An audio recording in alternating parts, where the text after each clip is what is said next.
Yo guys, Malayas ako na bihon. gagawa tayo ng kulungan ng 45 days. Second flock siya. Kasi para raw may pulutan sa Pasko. Sakto daw sa Pasko. Nga papakita ko sa inyo. Ano? Yun guys. Yung pala nagagawa namin.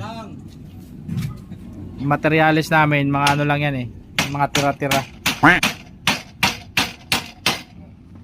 Kasi wala eh, tipid talaga kami ngayon eh. Pangalak na lang namin yung kaysa bilhin namin materialis. Ano ka nasisira, ulo? Okay na yan. Yan. Kasi ganun din eh. Kakatayin din naman yung mga manok eh. Yan ang cast ng Timbahaw. Okay.